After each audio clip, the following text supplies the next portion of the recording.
2021년 3월 5일 하나님이 오늘 우리에게 주시는 말씀은 사도행전 15장 12절에서 21절 말씀입니다.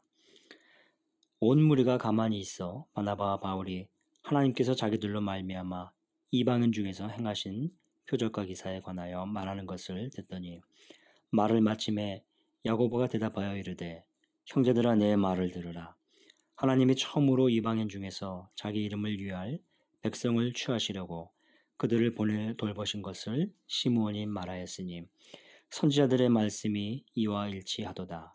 기록된 바 이후에 내가 돌아와서 다윗의 무너진 장막을 다시 지으며 또 그 허물어진 것을 다시 지어 일으키려니 이는 그 남은 사람들과 내 이름으로 일컬음을 받는 모든 이방인들로 주를 찾게 하려 함이라 하셨으니 즉 예로부터 이것을 알게 하시는 주의 말씀이라 함과 같으니라. 그러므로 내 의견에는 이방인 중에서 하나님께로 돌아오는 자들을 괴롭게 하지 말고 다만 우상의 더러운 것과 음행과 목매어 죽인 것과 피를 멀리하라고 편지하는 것이 옳으니 이는 예로부터 각 성에서 모세에 전하는 자가 있어 안식일마다 회당에서 그 글을 읽음이라 하더라. 오늘 이 말씀으로 문제 해결의 기준 하나님의 말씀이라는 제목으로 은혜를 나누고자 합니다. 사도행전 15장은 복음 사역에 있어서 중요한 변곡점이 있는 장입니다. 사도행전 2장이 성령 강림의 시작점이라고 할 수 있다면 사도행전 15장은 복음이 이방인에게 전해진 것이 합당하다는 사도적 결정이 이루어진 장이 됩니다. 이방인에게 복음이 전해지고 그들에게도 구원이 임한 것이 당시 얼마나 중요한 변곡점이 된다는 것을 오늘 이 15장이 말해주는 것입니다. 그러나 그런 중요한 결과가 일어나기까지는 간단한 과정이 아니었습니다. 바울과 바나바가 예루살렘에서 와서 자신들의 복음 사역을 보고했는데 교회에 분란이 일어납니다. 두 그룹으로 나눠집니다. 한쪽은 이방인에게도 복음이 전해져서 구원받게 되는 것을 기뻐하고 환영합니다. 그런데 다른 쪽 그룹은 이방인에게 복음이 전해져도 그들은 여전히 율법을 행하고 율례를 지켜야 구원받을 수 있다는 것입니다. 이렇게 상충되는 생각으로 예루살렘 교회가 나눠졌습니다. 어제는 베드로가 먼저 설교하며 하나님의 구원의 역사가 이방인에게도 전해진다는 것을 선포했습니다. 오늘 본문에서는 두 번째로 야고보가 설교하며 이방인에 대한 구원 문제를 확실하게 정리해 줍니다. 이 야고보는 예수님의 동생 야고보입니다. 그런데 이 야고보는 율법의 철저한 사도였습니다. 절대적 율법주의자는 아니었습니다. 율법의 중요성을 깊이 인식한 예루살렘 교회의 경건한 지도자로 유대인들로부터 존경과 칭송을 받던 분이었습니다.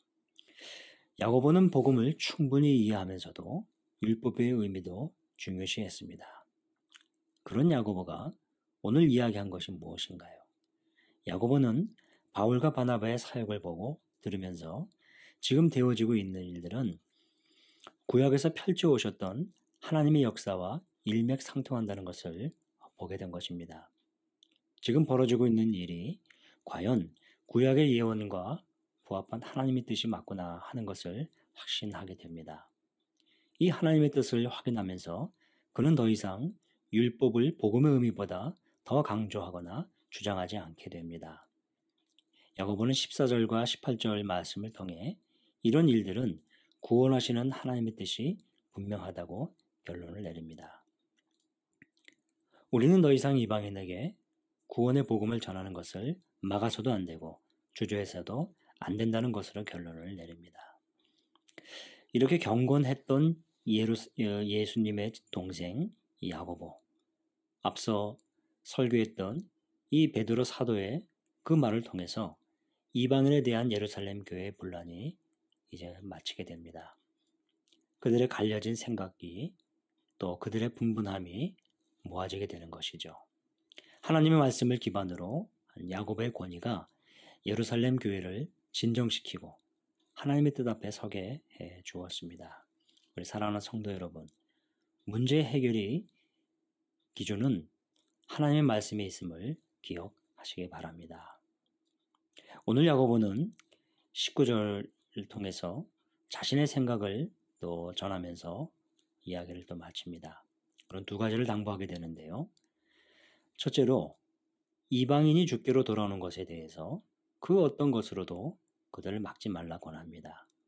그들이 하나님께 돌아오는데 방해하지 말기를 강조합니다. 왜 그랬을까요? 유대인들은 자신들이 율법을 위해 얼마나 애써왔고 공을 쌓아왔는지 잘 알고 있습니다. 그러나 많은 이방인들이 하나님께로 돌아오고 그들이 쉽게 구원받는 것을 받아들이기가 편치 않았던 것이죠. 자신들의 생각과 기준을 내려놓기가 결코 쉽지 않았습니다. 그들이 고수하던 것을 포기하지 못했습니다. 그들이 그러한 일들을 위해서 얼마나 그들이 희생하고 고생하며 싸워왔는지 그들은 그것을 내려놓을 수가 없었던 것이죠. 그러나 여러분, 이방인들이 복음을 받아들이는 것, 그들이 말로 믿음으로 고백하는 것, 그 하나만으로 의롭다함을 받고 그들이 구원받는다는 것을 그건 하나님의 뜻이었습니다. 유대인들이 이 둘을 비교하면서 자신들을 넘어서기가 어려웠던 그 상황에 하나님의 뜻을 분명히 세워지는 것입니다. 사랑하는 성도 여러분, 그들의 생각은 자기들의 생각 가운데 놓여지게 됩니다. 하나님의 뜻이 아니었습니다. 하나님의 뜻이, 하나님의 말씀이 기준이 되어야 합니다. 하나님의 뜻이 아닐 때는 내려놔야 합니다. 그 기준이 자신이었다면 그것을 넘어야 하고 포기해야 할 줄 알아야 됩니다. 문제 해결의 근거가 하나님 말씀에 있음을 기억하는 하루가 되시기를 바랍니다. 기도하겠습니다.